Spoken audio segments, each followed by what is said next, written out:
Wapendwa wasikilizaji wa Radio Tabora FM, karibuni katika tafakari ya neno la Mungu siku ya leo, Ijumaa ya tarehe 19 mwezi wa kwanza mwaka 2024, juma la pili la kipindi cha mwaka B, mwaka wa kanisa. Ujumbe wa neno la Mungu siku ya leo unatuasa kuitikia na kudumu katika wito tunaoitiwa na Kristo. Masomo ya leo ni kama ifuatavyo. Somo la kwanza linatoka katika kitabu cha kwanza cha Samueli, sura ya 24, aya ya 3 hadi ya 20. Na somo la Injili linatoka katika Injili ya Mtakatifu Marko, sura ya 3, aya ya 13 hadi ya 19. Karibuni sasa tusikilize somo la Injili takatifu kama ilivyoandikwa na mwinjili Marko, sura ya 3, aya ya 13 hadi ya 19. Yesu alipanda mlimani, akawaita aliyowataka mwenyewe, wakamwendea. Akaweka watu 12 wapate kuwa pamoja naye, na kwamba awatume kuhubiri, tena wawe na amri ya kutoa pepo. Akawaweka wale tenashara, na Simoni akampa jina la Petro, na Yakobo mwana wa Zebedayo, na Yohane nduguye Yakobo akawapa jina la Boanerge, maana yake wana wa ngurumo, na Andrea, na Filipo, na Bartolomayo, na Matayo, na Tomaso, na Yakobo wa Alfayo, na Tadayo, na Simoni Mkananayo, na Yuda Iskariote ndiye aliyemsaliti. Neno la Bwana. Wapendwa taifa la Mungu, katika somo la Injili tulilolisikia hivi punde, tunamuona Bwana wetu Yesu Kristo akipanda mlimani na kisha anawateua mitume 12. Kwanza kabisa tunaweza kujiuliza, ni kwa nini Yesu alipanda mlimani ndipo akawateua mitume 12? Ndugu zangu, ili kujibu swali hili ni vizuri tukaelewa kwamba kadiri ya tamaduni za Wayahudi waliamini Mungu anakaa juu, na kadiri mtu anavyopanda juu ndivyo anavyozidi kuwa karibu na Mungu. Hivyo kwa Wayahudi mlima ulikuwa ni mahali ambapo waliweza kukutana na Mungu. Ndiyo maana katika maandiko matakatifu kuna matukio mengi yaliyotokea mlimani yakidhihirisha uwepo wa Mungu. Mifano mizuri tunaweza kurejea tukio la Musa kukabidhiwa amri 10 za Mungu katika mlima Sinai, kama tunavyosoma katika kitabu cha Kutoka sura ya 19 hadi ya 20, na tukio la kung'ara uso kwa Bwana wetu Yesu Kristo katika mlima Tabor, kama tunavyosoma katika Injili ya Mtakatifu Luka sura ya 9 aya ya 28 hadi ya 36. Lakini zaidi Yesu amekuwa akitoa mafundisho mbalimbali akiwa mlimani, na tunaweza kurejea mafundisho juu ya heri 8 katika Injili ya Mtakatifu Matayo sura ya 5 aya ya 1 hadi ya 12. Hivyo basi, kitendo cha Yesu kupanda mlimani kinadhihirisha wazi kabisa kwamba alikwenda kukutana na Mwenyezi Mungu, na hapo ndipo alipofanya jambo la msingi kabisa, nalo si lingine bali ni kuwateua mitume 12.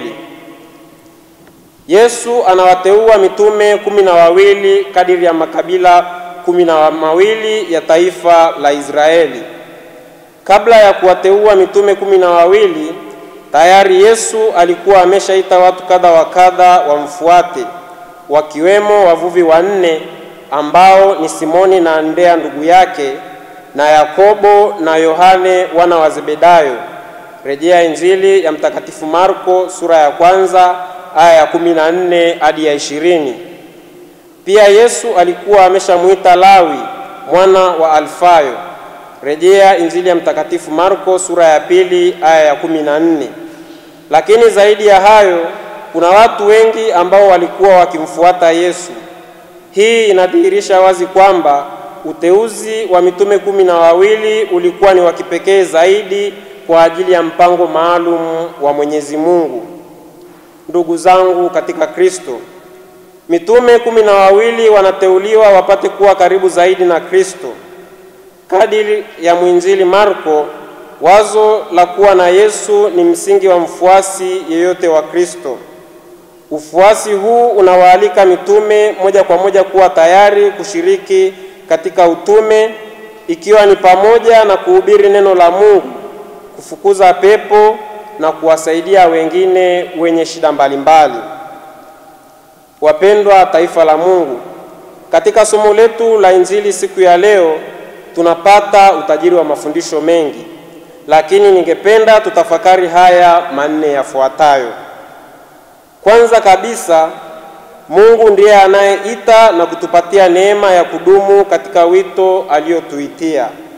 Mitume 12 walikuwa tayari wafuasi wa Kristo hata kabla ya kuteuliwa kama mitume. Hata hivyo, tunaona Kristo mwenyewe kwa upendo wake mkubwa akiwaita rasmi na kuwashirikisha utume wake.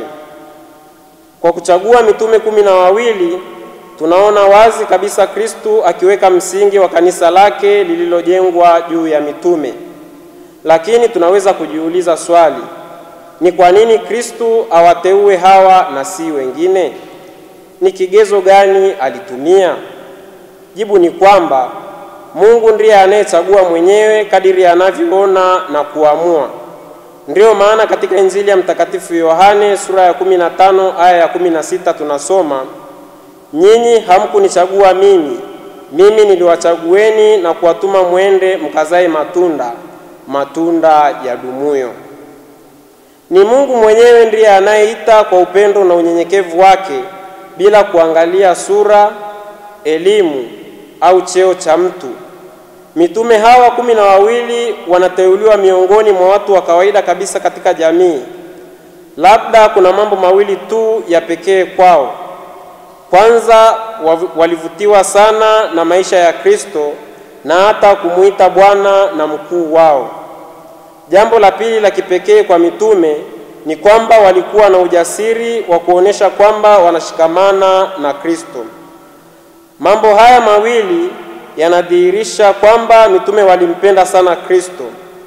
Si kwamba walistahili sana katika wito walioitiwa, bali waliitwa katika udhaifu wao ili waendeleze kazi njema ya kuukomboa ulimwengu kwa kuhubiri habari njema ya wokovu kwa watu wa mataifa yote. Katika waraka wake wa pili kwa Timotheo sura ya 1 aya ya 9, Mtume Paulo anasema, yeye alituokoa akatuita tuwe watu wake yeye mwenyewe, si kwa sababu ya mastahili ya matendo yetu, bali kwa sababu ya kusudi lake na neema yake. Hivyo, baada ya kutuita, Mungu anatujalia msaada wa neema yake ili tuweze kutekeleza vyema yale aliyotuitia.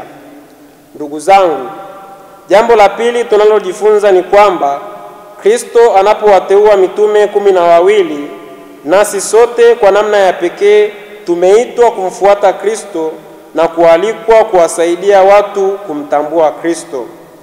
Uteuzi wa mitume 12 ulikuwa ni mwanzo wa maisha mapya ya mitume katika Kristo. Nasi kwa njia ya sakramenti ya ubatizo tumefanywa kuwa viumbe vipya na wafuasi wa Kristo. Rejea Injili ya Mtakatifu Yohane sura ya 3 aya ya 5 hadi ya 6. Maisha ya mfuasi yoyote wa Kristo yanadhihirisha wito maalum wa kumfuata Kristo. Ndugu zangu, ni vyema ikaeleweka wazi kuwa tunaposema kumfuata Kristo tunamaanisha kumpenda Kristo, yaani kuziishi amri za Mungu. Rejea waraka wa kwanza wa Mtume Yohani kwa watu wote sura ya 2 aya ya 3 hadi ya 6. Hivyo basi, sote kwa pamoja bila kujali hali zetu za maisha tumeitwa kumfuata Kristo aliye njia, ukweli na uzima, kama tunavyosoma katika Injili ya Mtakatifu Yohane sura ya 14 aya ya 6. Aidha, ufuasi wetu kwa Kristo hudhihirishwa katika kuwasaidia wenzetu waweze kumtambua Kristo katika maisha yao.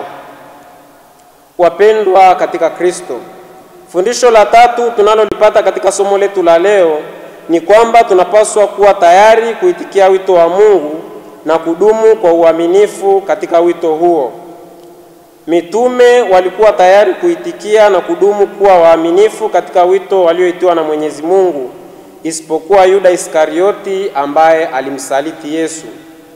Nasi tunaalikwa kuwa na utayari wa kuitikia wito tunaoitiwa na Mwenyezi Mungu bila kuwa na kigugumizi chochote.